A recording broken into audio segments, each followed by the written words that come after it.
Good day, everybody. Today's the third day of my YouTube lives, and the purpose of being here is just to help you through this time and not just make it through this time, but actually come out of this time better off than when we went into it. My hopes is to be here of service, to help you think critically, think rationally, think differently about the world. And my hope is to really reconnect you with the basics of life and try to live in a way that's more fulfilling, with full of happiness, health, and living in a way that's more environmentally friendly and less environmentally destructive. And today we are talking about gardening. So a lot of you probably saw my project where I spent a year growing and foraging 100% of my food. No grocery stores, no restaurants, nothing packaged or processed, nothing shipped long distance. Literally everything that I ate for an entire year came from my gardens. And the idea of that was not to get any one of you to grow and forage 100% of your food. The idea was to get you to rethink your food, question your food, and grow a little bit of your own food.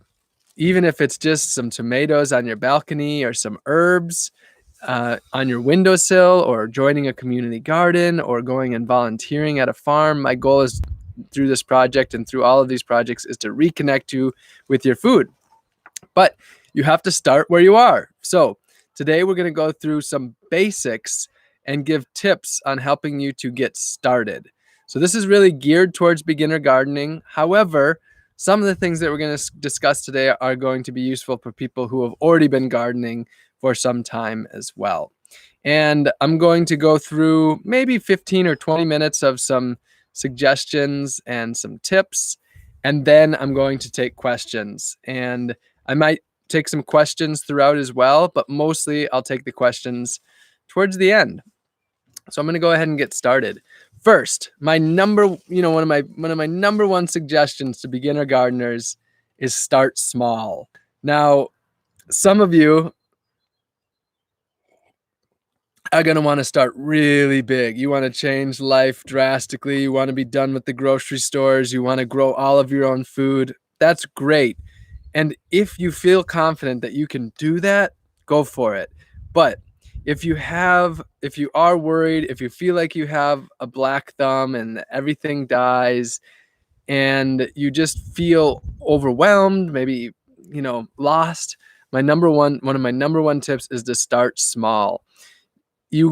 It takes time to learn, and in some ways gardening is easy, but in some ways it's also very challenging, especially compared to just going to the grocery store and buying all of your food. So what I really recommend is starting small. Don't feel like you're not being successful if you just have some pots on your balcony, or you have a small raised bed that's 3 feet by 4 feet in your front or backyard. Start small, and then as you have success, then you can expand, and each season or each year you can grow, and you can grow more and more and more. So to start small, and along the lines of starting small, I recommend making a plan. So with most things in life, if you make somewhat of a plan, it's more likely to make you more likely to be successful with it if you know what you're doing going into it. So before jumping into it, think about it, have a plan, make a plan, and yeah. And then the next thing to go along with starting small is to keep a journal. So a lot of things in gardening, if you know when you planted something or when you transplanted it, it's going to help you be a lot more organized and a lot more successful in gardening. Just in your garden journal, just keeping track of the basic things like when you planted something, when you transplanted it. You can keep track of weather. And this is also a beautiful way to connect as well, to be able to go back and look at things. And then in future years, this can help you as well. So make a plan, and keeping a garden journal are just some basics to go along with starting small. Now, one of my big things is it's really about seeking local resources. A lot of people, when they first start to garden, their thought is to go to the big box store like Home Depot or Walmart and buy their seeds or buy their plants. But that is not my suggestion. My suggestion is to seek out local resources if you can. And now you might think that your Walmart or Home Depot is local because it's in your city, but it's not local because those materials are being shipped in from elsewhere and it's not really focused on your particular region. So in permaculture, one of the basic ideas is to work with the earth rather than against it. And working with the earth means working within the region around you, not the entire earth. Once you start working with plants, you have to work with the plants that are growing in your area. So, seeking out local resources. One big one is joining a community garden. If you especially are really just getting started and you're not feeling confident, joining a community garden is really one of the most beautiful things and most helpful things you can do because you will be surrounded by community. Most community gardens have veteran gardeners there that you can learn from, that you can share resources. You can see what's growing well in other people's plots and you can just feel supported. So join a community garden. Along with that, find other gardeners. You don't have to feel lost. Most everywhere you go around the United States, around the world, there are people growing food. You might not know it because you haven't been paying attention, but once you start to open your eyes, you'll see that there's people growing food all over. So one way to do this is bicycle, walk, drive around your community and find gardens. And don't be afraid to just knock on that front door and say, hey, I see you're growing vegetables and fruits and I so badly want to learn. Could I volunteer with you in your garden and help you with weeding in exchange for you taking me under your wing a little bit and teaching me? And this is a great way to get involved and learn from someone who's local and has local knowledge. Another way to do this is to go to a local nursery. So places, most local nurseries are run by people who love plants, have been gardening for a lot of the times decades. And so local nurseries can be a really great resource. And then finding local classes. University extension programs can be a really great introduction to beginner gardening. So find out if your local university has an extension program, which this exists in all 50 states across the United States. That's what I'm particularly referring to with this. But there's many ways to find classes. So check to see if there's classes in your area that focus on local. And then another great thing to do is volunteer at a local farm. So many small farms need help and are also passionate about teaching as well. So see if there's any farms in your area that you can go to, you can volunteer, you can learn how to grow food organically at these organic farms, and you can get involved in the community. A great way to do that is through WWOOFing. That's Worldwide Opportunities on Organic Farms, and that is www.oof.net. And you could do this in your area, or you can go all over the world. And how it works is in exchange for you working on the farm, generally it's about 5 days a week for 5 hours. So 25 hours a week, you get your lodging covered and you get your food covered and you get to learn how to grow food. So this can be a really great experience if you have the time and the energy and the flexibility to be able to go do that. And then also local books. So when I lived in Florida, I started off when I started gardening in Florida to do my year of growing and foraging all my food, I was pretty clueless. I had grown very little food before. I didn't know how much water a carrot needed, how much sun, I needed in my garden. I didn't know any of these things. And so I was feeling pretty lost. And what I did is I went to the internet and I was just searching every question I had on the internet. How much water for carrots? How far apart do you plant carrots? How much sun does my garden need? I was looking up all these individual questions. And after a few weeks, I found a book that was written by someone who lived in Florida. I think it was called Fruit and Vegetable Gardening in Central Florida. It's by Robert Bowden, Bowden. And this book he was a 25-year veteran of growing food, and it had all the information that I needed, not just for growing food, but particularly for growing food in my region. So seek out books that are written for your region. And if you can't find one written for your particular area, Find books that are written for the greater region. For example, if you're in New Hampshire, maybe you can't find one for New Hampshire, but there's definitely books that are focused on the Northeast. And these books can be your absolute best friend in the garden, because when it comes to beginner gardening, these books can answer most of your questions. Today, I won't be able to go over 99% of what you might want to know, but these books can have all of that right there in one place. So seeking out books, and the library is a great place to check your library, whether it's at the public library, school libraries, and see if there's books there that you can check out. I want to talk a little bit about where to place your garden. Where do you put it? So if you have very minimal space, don't let that deter you.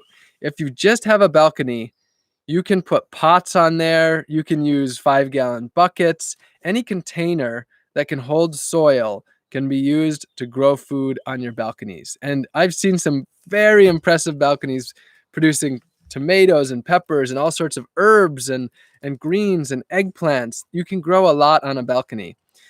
And you can grow on your windowsill. If you have neither of those, or you have a roof that's flat, you can grow a lot of food on your roof, for example, in apartment complexes. But some basic tips on where to place your garden.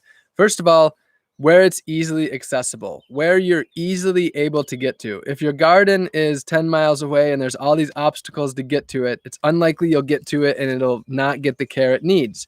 If it's located in a place that's really obscure on your property, far away, if you have a larger property, probably you're not going to get to it. The key is to put it in the most easily accessible place, ideally where you walk past it every day, so that you, even when you're not thinking about it, you see it and you know that you should get in it. So an easily accessible place, also where there's easy water. Whatever gardening you're doing, there needs to be water. So having easy access to water. And then, especially for beginners, full sun.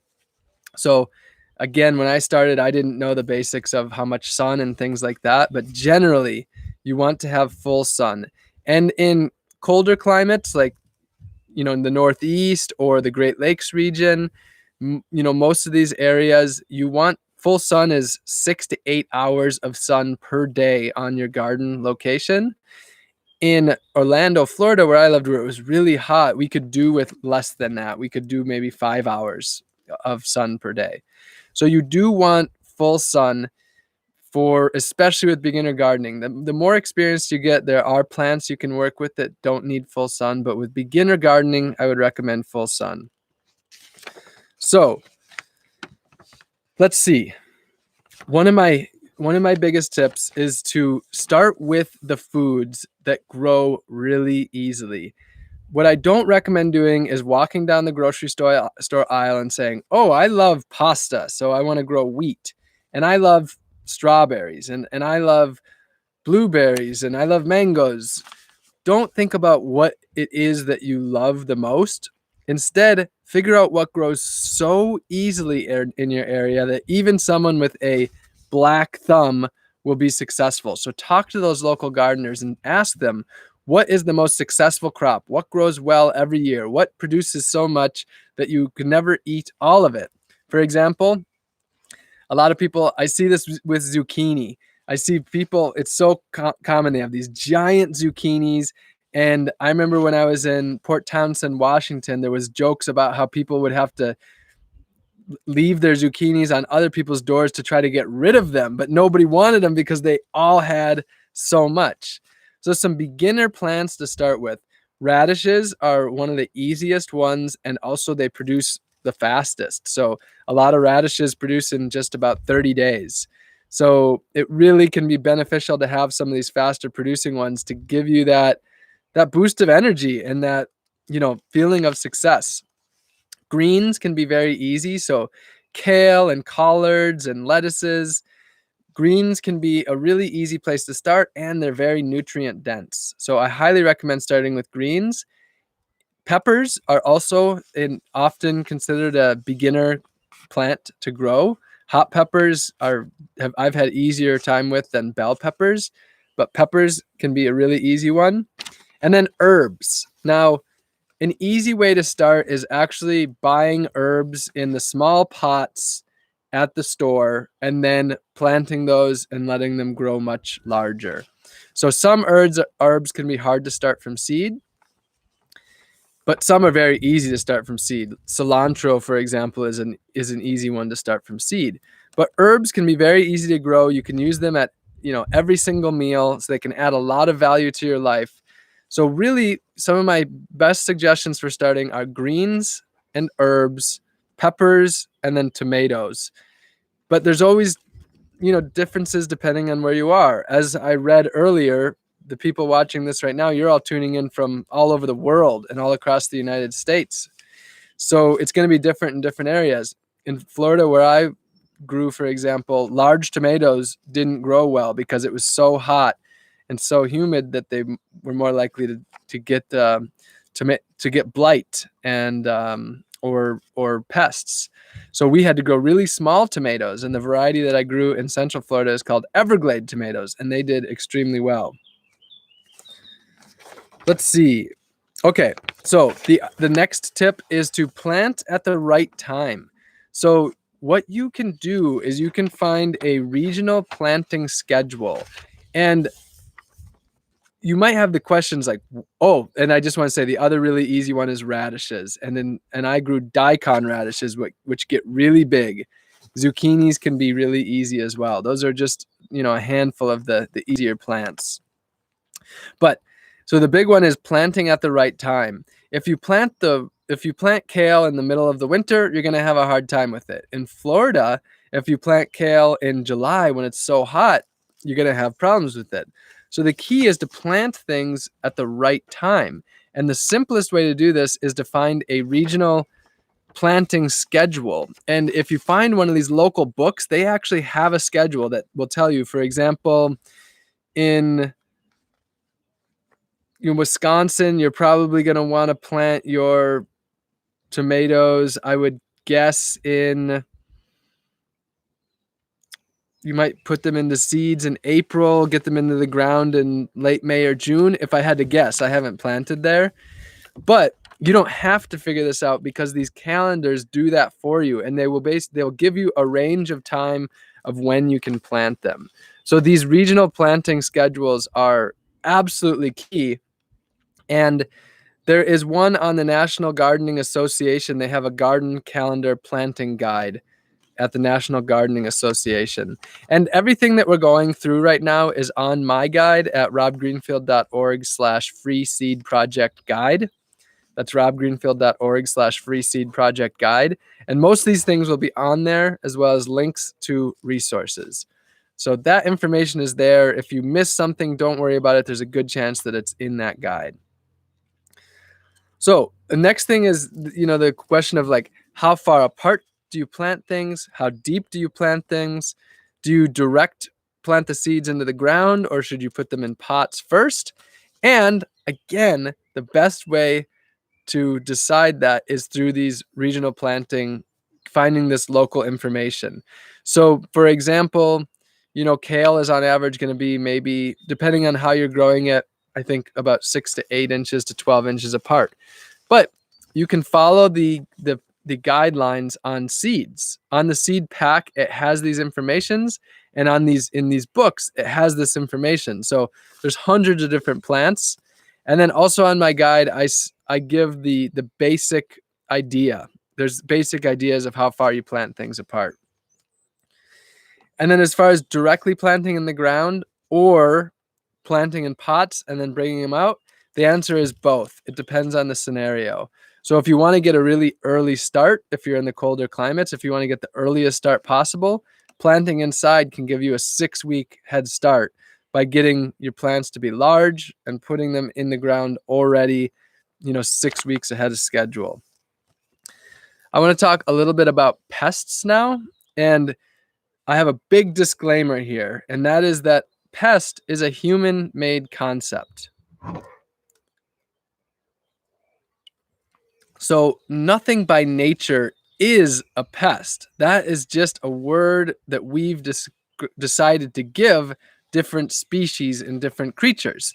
So much about gardening can be about rethinking the way that we think about basic things. So, some of my absolute keys to reducing pests and having a healthy garden. Number one, diversity. Now, you've probably heard the term monocrop. A monocrop is when you plant just one species. So, for example, corn. When you drive past acres and acres of corn or soybeans, that is a monocrop. And monocrops are very susceptible to pests, because just imagine you have one plant here, one plant here, one plant here, one plant here. The bugs can do the same thing. The pests can just walk from one to the next, to the next, to the next. Now, imagine with diversity, if you have 100 different species in your garden, those different insects want different plants. And so they can't go out of control insane if they don't have that one specific plant. So the more diversity you have, the less likely you are to have these plagues of insects. And the plague of insects is the reason that we have GMO foods, because designed that way, no crops will generally, well, some will, but most food crops, especially annual crops, will not be able to work if you have them as monocrops. So having as many species as possible in your garden is one of the keys to success. And along those same lines, imagine if you have one tomato on the north side of your garden and one tomato plant on the south side and one on the east and one on the west. What happens is you'd be amazed at, you might get the tomato hornworm on one plant, but it doesn't make it to the other ones. Whereas if they're one next to each other, they'll just walk from one to the other. So diversity also allows you to spread the different plants out. So intercropping is a big part of that.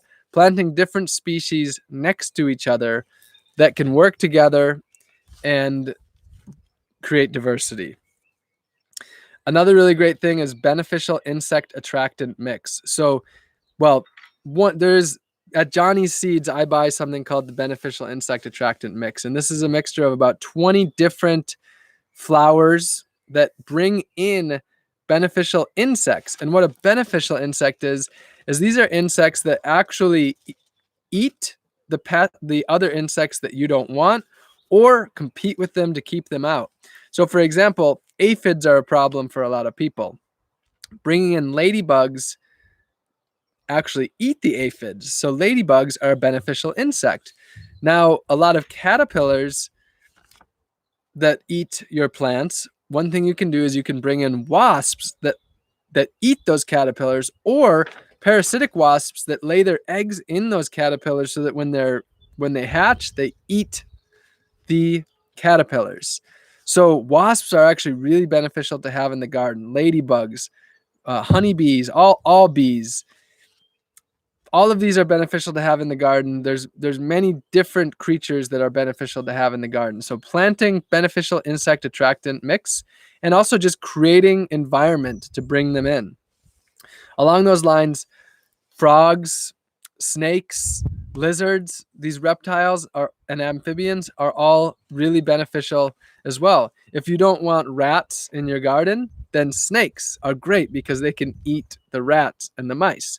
So these are great to have in the garden. A lot of people are afraid of snakes and frogs and toads, but those are your friends as a gardener. Next thing is healthy soil. You have to focus on the soil. If you only focus on the plant, your plants are less likely to be healthy. The key is focusing on the soil. Healthy soil creates healthy plants.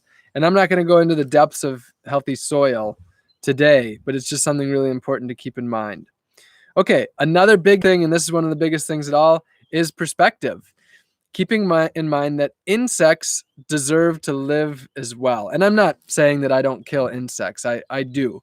And I actually don't have any problem killing caterpillars on my tomatoes, for example, in order to make sure that I have food. I believe that is just a standard part of the circle of life. And if we're not doing it, the reality is someone else is doing it for us and we're just not seeing it.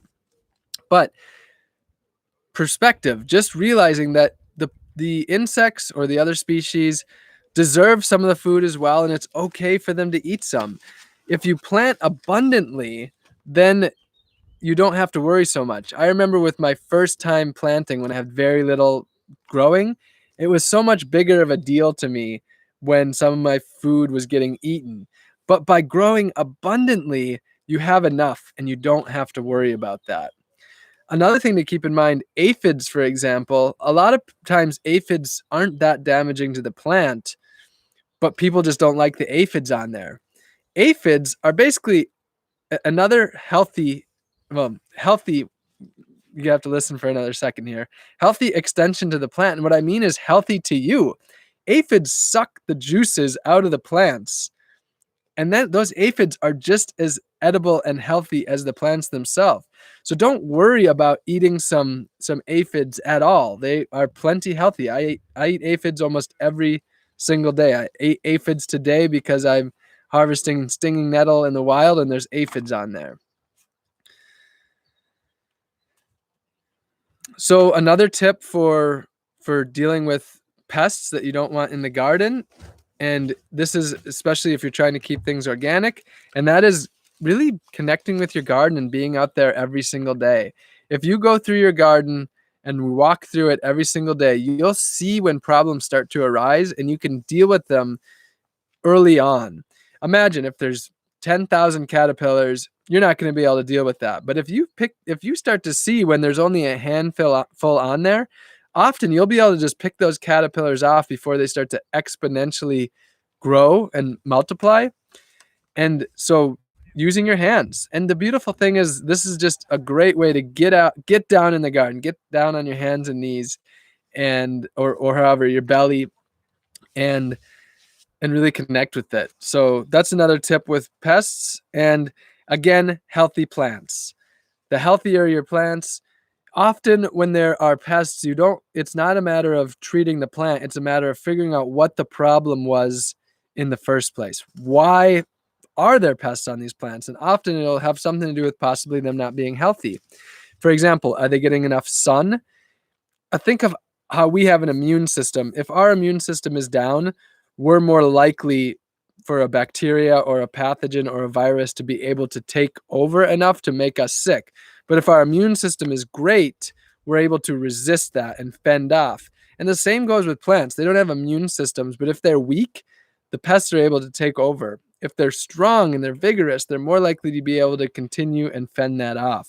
So healthy plants, and that comes down to planting at the right time and planting hardy plants, planting the plants that are designed for your area. And another one, and this is where I'm going to end, and then we're going to go into some questions, and that is focusing on perennials. So perennials are so much easier to grow than annuals. Imagine a plant where you plant it once, and then it's there for you year after year after year. In colder climates, rhubarb is a perfect example. This can live for 25 years. You plant it, and every year it'll come back. The snow and the ice goes away, your faithful rhubarb comes back.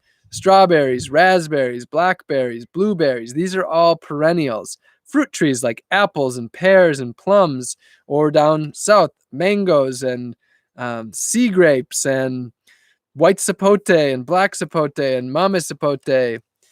So fruit trees are all perennials. Most of these fruit bushes are perennials, but there's also lots of perennial greens. So if you watch my video I released this week on foraging, most of these are perennial greens. And so you can grow perennial greens and you can grow self-seeding annual greens that just keep coming back year after year. And this drastically reduces your work. And these are plants that, the thing about perennials is that they're generally far more resilient to pests, and they need less nutrients. They don't need the tilling of the soil.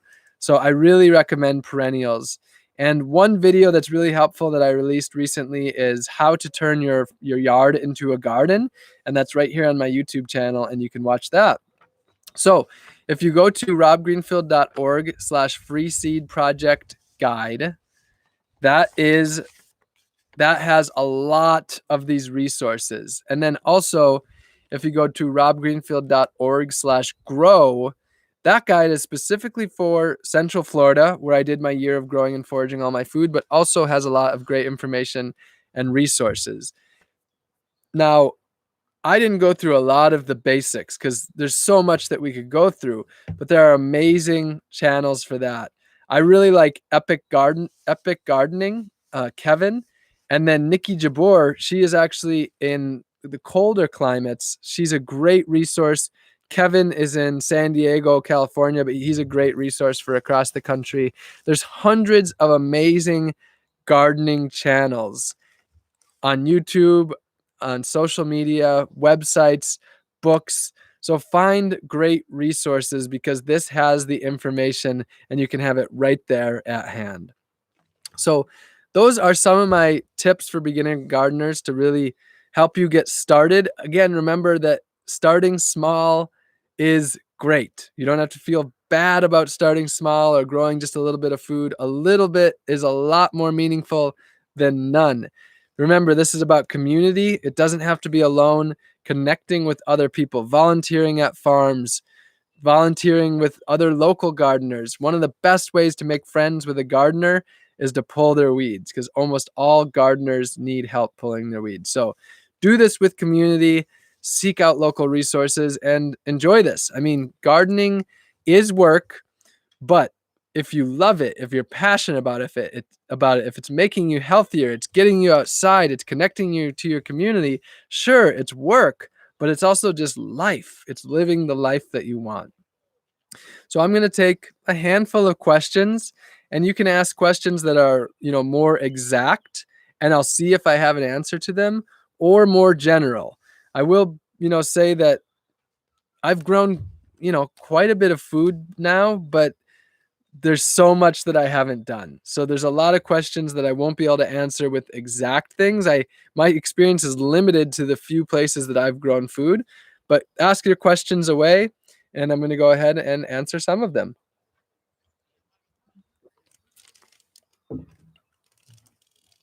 Okay. Let's see.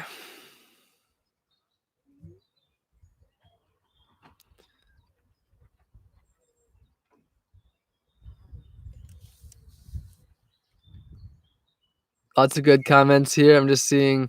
Okay, so Melissa says, are seeds that are about to expire still okay? Yes, absolutely. So a lot of seed packs will have an expiration date on them, and there's nothing that says the seeds are bad after that. It's just that some of the seeds won't sprout. They aren't viable anymore. But generally, when you buy seed packs, the idea is they want to have a viability rate of, say, 90%. But each year, all that happens is that some of the seeds become not viable anymore. 1 second, there's a dog that wants to come outside, and I want to make sure it doesn't, so it doesn't make noise.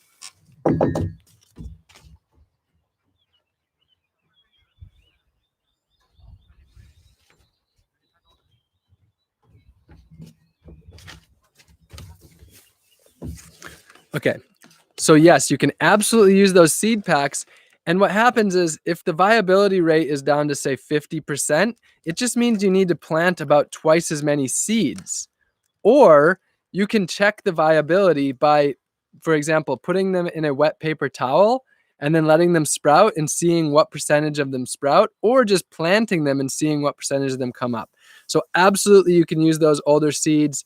A lot of times they'll still be good 3-4 years past those dates easily. Let's see.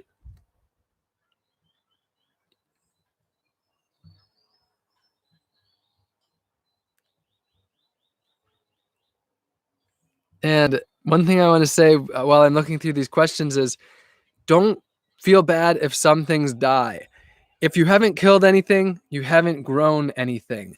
It's part of life. So don't worry about some failure. Don't worry about things dying. But also realize that even if you do the right thing, plants are going to die. That is how it works. So don't be overly worried and overwhelmed all the time with plants dying. It's just a part of gardening. Plants are going to die in order to have plants that are living.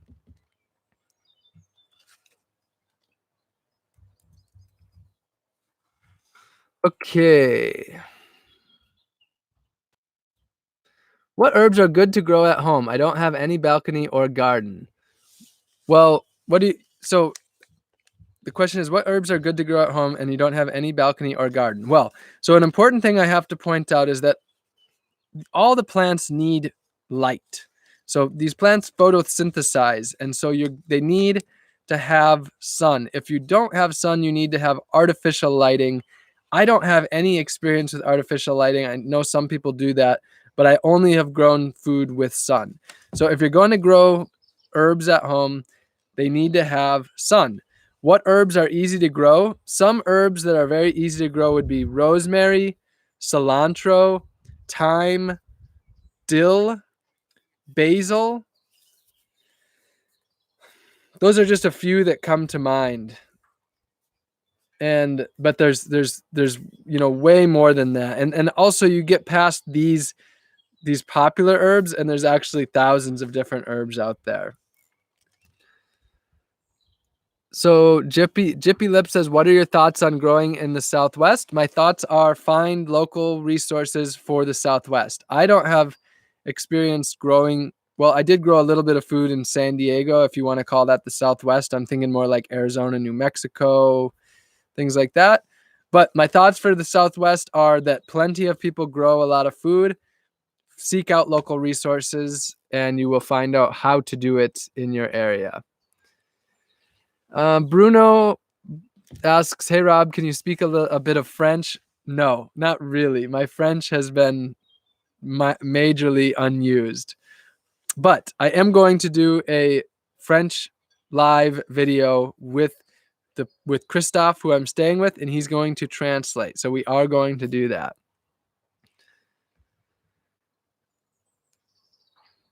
Noah Switten says, Rob, how did you get that natural background from a green screen? This isn't a green screen. This is the real world. Okay, Anna Lopez says, do you know of any online permaculture classes you recommend taking? So Jeff Lawton is an amazing online permaculture class. If you go to permaculture.org.uk, I believe it is, that is one of the best permaculture sources that exists out there. And that is focused in the UK, but it's really their permaculture across the world. And in one of my recent videos that had if you go to robgreenfield.org/corona tips, one of my tips in there was to take a permaculture design course, and that is in there. So there's so many different permaculture design certificates though, and so many of them are absolutely wonderful, but those are just a few resources. There's also, I really like Permaculture Women, and I can't remember if the website's permaculturewomen.org, but that's a really great resource. It's a wonderful group. It's a wonderful organization run by women and, designed for women in permaculture.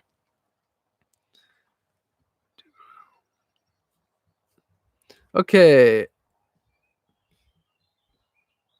So the question is it okay to grow hydroponically if you don't have land to plant on? Is it okay to grow hydroponically? Of course. If you want to grow hydroponically, go for it. It's not my choice. I prefer land, and if I don't own land, which I don't, then finding land that I can grow on, talking to a neighbor, finding an unused lot, joining a community garden, figuring out a way to grow on land. That's for me. I don't have experience with growing with hydroponics, so I can't give any experience there, but there's plenty of people who do grow with hydroponics. It's not my choice. Mike Jordan says, did you ever have issues with voles in Florida? I did not have issues with voles in Florida, so I don't have experience there. So Brendan says, hi, Rob. I'm starting a garden and I have 2 pallets and a cherry tomato plant, and I have started composting. Now what do I do? Now what do you do is listen to this last half hour of advice and go to that guide. I mean, now what do? You got to start a garden. I guess now what do you do? You start a garden. I don't know if I can give a good answer to that. Rob, do you have any good tips for having a garden while there are pets that might dig it up? I have a dog that I'm afraid would mess up my garden, and raised beds seem wasteful. Yes, keep the pets out. So building a fence around it, whatever you have to do to keep them out. You got to keep them out if they're going to be digging it up, and they can be a nuisance. Definitely have friends who their dogs run freely through the garden. It depends on your garden. And I don't think raised beds are wasteful. There's many ways to build raised beds out of secondhand materials. You can find fences that are, brick walls that are falling down. A lot of urban environments have whole brick buildings that are falling down. You can make raised beds out of that. You can find wood. You can take old logs and just make raised beds out of that. There's plenty of ways to build raised beds out of secondhand materials. Okay, Catherine says, how long after grass killer is applied can I use the ground to replant edible food to be safe? Lawn guys killed my pineapple, chives, onions, and radish with grass killer. So the answer is that there is no definitive answer to this, but you have to also question the food that you're buying at the grocery store or the restaurant. Do you think that there's been no pesticides used there whatsoever? If it's USDA organic, that is about as little of a guarantee as you can hope for. You know who runs the USDA, the current administration does. And who ran it before that? Other administrations, not organic gardeners. So I would, if you're worried about something in your yard, I would think deeper about the food that you're eating as well. For me personally, if there was some chemicals sprayed in my yard and I wanted to start a garden, I would start that garden absolutely. The chemicals in there are going to be probably minimal compared to food that you're buying at the store. And I just don't try to avoid all chemicals, because the reality is when I ride my bike down the street, I'm breathing in toxic fumes from cars. So many things that we're doing, we're exposed to it. So I don't worry about that, really deeply. And plants don't accumulate tons of this. So it's just a thought on that. So Gaia says, where can I find heirloom tomato seeds? In Ecuador, the tomatoes are very unflavored.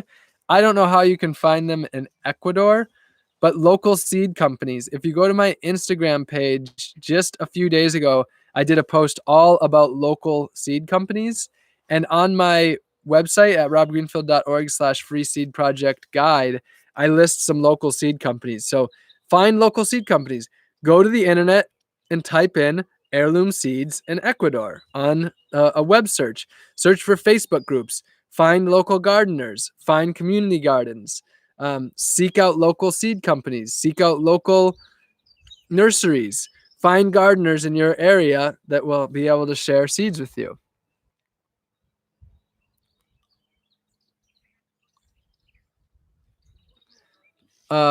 Michael Gibbs says, do you know of any less popular plants that are worth trying out? Well, it depends on where in the world you are. The key is growing what grows in your area. So absolutely yes, but it really depends on where in the world that one would be. Let's see. I'm going to answer 2 more questions and then I have to get going. Okay, Laurent says, question, can anyone eat 100% out of a garden? Because of pasta, bread, we need cereals, so it's hard to do it by itself. Well, you know what pasta and bread are made out of? They're made out of grains, and many people grow their own grains. You can also make pasta and bread out of dehydrating tubers like potato and yam and yucca and making that. All foods are made from a food from the earth. So yes, it's possible. Absolutely. I did live 100% for a year off food that I grew in forage. So that shows that, it is possible. It wasn't just from the garden. But yes, absolutely, it's possible. Okay. So K Malvin says, I appreciate the content and questions. Is it possible to have a home vertical garden or greenhouse in the north and grow tropical fruits? I would highly, highly recommend against that. It's just really, really difficult, and the odds of getting much are slim. You're much better off growing blueberries and blackberries and raspberries, and there's pawpaws, and there's pears and plums and nectarines and peaches and apples. There's cherries. There's so much to grow in the northern climate that grows really, really well. I highly advise against trying to grow things that are extremely difficult in areas, especially since this is focused on beginner gardeners. So Levi Peter says, what is the most abundant food in cold climates? Hundreds of different things. Everything is abundant in cold climates except the things that don't grow there. And the same goes for tropical climates. The things that are abundant in cold climates don't grow there. So there's so much that grows in cold climates. Any idea that any of you have that food doesn't grow in cold climates, get that out of your head. Get it out of your head now. Food grows in true abundance in cold climates. It just has to grow during the growing season. You don't grow it when there's 4 feet of snow on the ground. You grow it during the summer. And for people that live in the colder climates, you have to grow more during the summer, harvest it, and preserve it through the winter. So any idea that food doesn't grow in cold climates, that is an idea that I don't know how it is so deeply inside so many people's minds, but it is wildly incorrect. There are thousands of species of foods growing in cold climates. And I really do like to focus on the bigger philosophy. There are lots of gardeners out there who go through the details that can help you with that. For me, my biggest benefit that I can have to you is just to rethink your food, get out of these social constructs and these boxed ways of thinking, and just see that it is possible. Connect with your local resources, connect with your community, use these basic tenets and ideas, and start growing some food. Starting some is a lot better than doing nothing. Some is going to die. Remember that is okay. That is a part of being a gardener. When you become a gardener, you become a part of death and part of life, and that's the way that it is. So I love you all very much. I really, really enjoyed this time here with you, and I hope that this was meaningful to you. I'm going to do 5 deep breaths to end this, and you are welcome to join me or watch or just get right into that garden, whichever you prefer, or go do your 5 deep breaths in the garden or the woods if you can.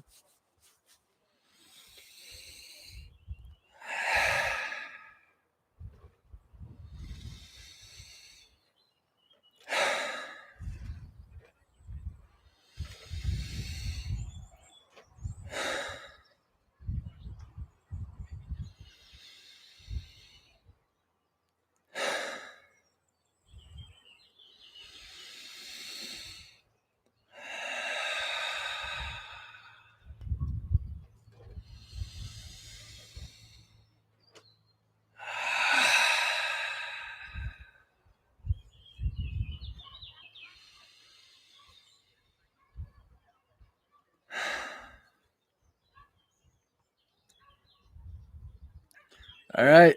I love you all.